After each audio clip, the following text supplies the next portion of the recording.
Belapur Parli railway मार्गाच्या स्थगितीविरोधात 9 फेब्रुवारीपासून आमरण उपोषण छेडण्याचा इशारा देण्यात आला आहे. तब्बल 104 वर्षांपासून प्रलंबित असलेल्या बेलापूर श्रीरामपूर परळी रेल्वे मार्गास दिलेल्या स्थगितीविरोधात 9 फेब्रुवारी 2026 पासून कुकाना तालुका नेवासा जिल्हा अहिल्यानगर येथील ग्रामपंचायत स्टेजवर आमरण उपोषण करण्यात येणार असल्याची माहिती आंदोलनकर्त्यांनी दिली आहे. या रेल्वे मार्गाचे सर्वेक्षण पूर्ण होऊन त्याचा अहवाल जून 2022 मध्ये केंद्रीय रेल्वे बोर्डाकडे सादर करण्यात आला आहे. मात्र या मार्गाचा रिटर्न ऑन रेशो कमी असल्याचे कारण पुढे करत 2022 पासून या प्रकल्पास स्थगिती देण्यात आली आहे. विशेष म्हणजे महाराष्ट्र राज्यातील इतर रेल्वे प्रकल्पांच्या आरओआर अधिक तोट्यात असतानाही त्यांना मंजुरी देण्यात आली असून त्यांची कामं प्रगतीपथावर आहेत.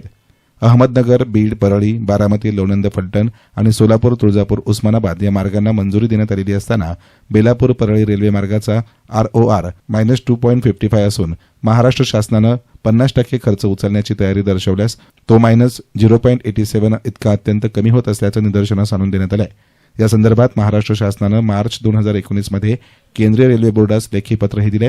तसेच तत्कालीन मुख्यमंत्री देवेंद्र फडणवीस यांनी 6 डिसेंबर 2017 रोजी या रेल्वे मार्गासाठी केंद्र सरकारकडे शिफारस करण्याचं लेखी आश्वासन दिलं होतं. मात्र गेल्या 8 वर्षात त्याची अंमलबजावणी झालेली नाही असा आरोप आंदोलनकर्त्यांनी केला आहे. केंद्रीय रेल्वे मंत्री अश्विनी वैष्णव यांच्या स्तरावरूनही हा रेल्वे मार्ग जाणीवपूर्वक प्रलंबित ठेवण्यात येत असल्याचा आरोप करत या मार्गावरील जनतेमध्ये तीव्र असंतोष पसरल्याचं सांगण्यात आलं. या पार्श्वभूमीवर बेलापूर परळी रेल्वे मार्गाच्या तातडीच्या मंजुरीसाठी आमरण उपोषणाचा निर्णय घेण्यात आला आहे. रेल्वे कृती समितीचे अध्यक्ष रितेश भंडारे यांनी याविषयी अधिक सांगितलं. 1922 ची मंजुरी असलेला बेलापूर परळी रेल्वे मार्ग आज 104 वर्ष झाले तरी प्रलंबित आहे, मंजुरीच्या प्रतीक्षेत आहे. आज आम्ही या रेल्वे मार्गाला मंजुरी मिळावी, केंद्राची मंजुरी मिळावी यासाठी उपोषणाला सुरुवात केलेली आहे. गेल्या 2017 मध्ये आम्ही या रेल्वे मार्गासाठी सोलापूर येथे उपोषण केलं होतं. त्यानंतर कुकाना येथे 7 दिवसाचं उपोषण केलं होतं.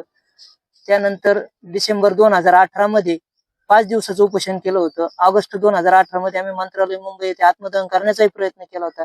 या सर्व घडामोडी आणि आंदोलन होत असताना त्यावेळेचे तत्कालीन नेवाशीचे आमदार बाळासाहेब मुरकुटे पाटील यांनी या रेल्वे मार्गाचे 50% सहभागाचे पत्र राज्य सरकारकडून तत्कालीन मुख्यमंत्री देवेंद्र फडणवीस साहेबांकडून घेतलेलं आहे. सदर पत्र रेल्वे बोर्डाला दिलेलं आहे. 2022 साली या मार्गाचं सर्वेक्षण पूर्ण होऊन सर्वेक्षण अहवाल मंजुरीसाठी पाठवलेला आहे. परंतु केंद्रीय रेल्वे मंत्री यांची भूमिका या रेल्वे मार्गासाठी विरोधातली दिसते. 3 वर्षापासून याला प्रलंबित ठेवला आहे. हा रेल्वे मार्ग याला आरओआरचं कारण दिलंय. आरओआर जर 2.55 केंद्र शासनाच्या हिशोबाने आहे, राज्य शासनाने सहभाग घेतला तर 0.87% इतकाच तो तोट्यात आहे. परंतु नगर, बीड, परळी हा 5.04% तोट्यात आहे. बारामती, लोणंद, फलटण हा 3.22% आहे. सोलापूर, तुळजापूर, धाराशिव हा 4.35 इतका डबल तोट्यात असताना देखील या रेल्वे मार्गांना मंजुरी दिली जाते आणि आमचा रेल्वे मार्ग जाणीवपूर्वक रखडवला जातो. मग जनतेच्या पैशाचं जर मूल्यमापन केलं तर मग जनतेच्या पैशाचा आम्हालाही त्याचा अधिकार आहे. आमच्याही भागात ती रेल्वे झाली पाहिजे. तुम्ही जर याच्यापेक्षा जास्त तोट्यातले रेल्वे मार्ग करीत असाल तर मग बेलापूर परळीवर अन्याय का? मग जर तुम्हाला जनतेच्या पैशातून पुढाऱ्यांची जर स्वप्न पूर्ण करायची असेल तर हा आमच्यावर होत असलेला अन्याय आम्ही सहन करणार नाही. या विरोधात आमचा लढा सुरू राहील. 4 वर्ष प्रलंबित बेलापूर परळी रेल्वे मार्गाच्या पूर्णत्वासाठी आज आम्ही 9 फेब्रुवारी 2026 पासून आमरण उपोषणाला बसत आहोत. आज उपोषणाचा पहिला दिवस आहे. या रेल्वे मार्गासाठी 2017 साली 7 दिवसाचं आमरण उपोषण झालेलं आहे. 2018 साली मुंबई येथे आत्मदहन आम्ही करण्याचा प्रयत्न केला होता. 2018 मध्ये पुन्हा 5 दिवसाचं आमरण उपोषण आम्ही केलेलं आहे. त्यावेळी राज्याचे तत्कालीन मुख्यमंत्री माननीय नामदार देवेंद्रजी फडणवीस साहेब यांनी राज्य शासनाचे 50% सहभागाचे पत्र आमच्या कृती समितीला दिलेले आहे आणि ते पत्र घेण्यासाठी नेवाशीचे तत्कालीन आमदार बाळासाहेब मुरकुटे पाटील यांनी शर्तीचे प्रयत्न केले होते.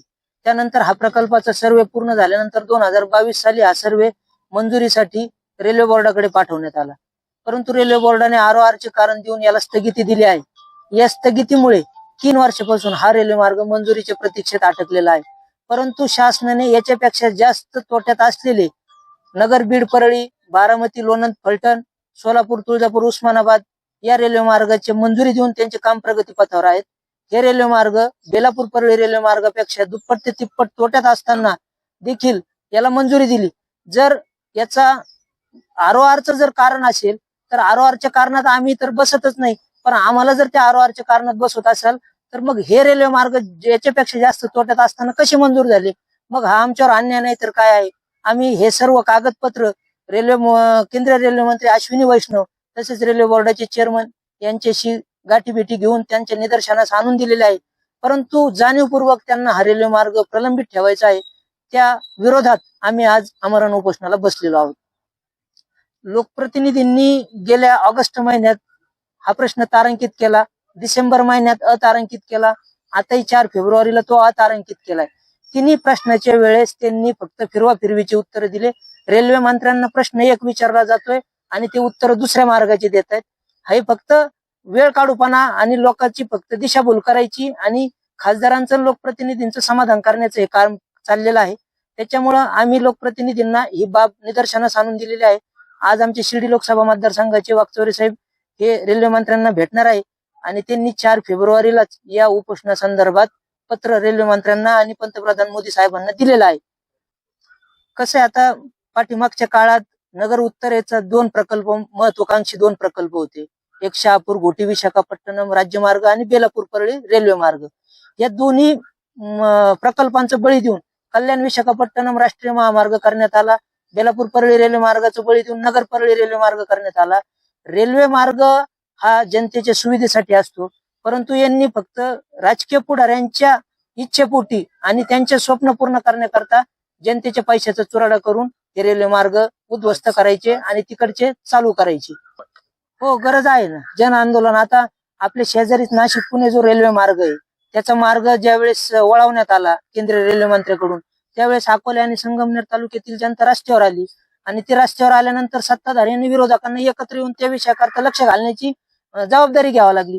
जोपर्यंत जनता याच्यात एकत्र येत नाही, रस्त्यावर उतरत नाही, तोपर्यंत हे लोकप्रतिनिधी एक होऊन या रेल्वे मार्गाला न्याय मिळू शकत नाही.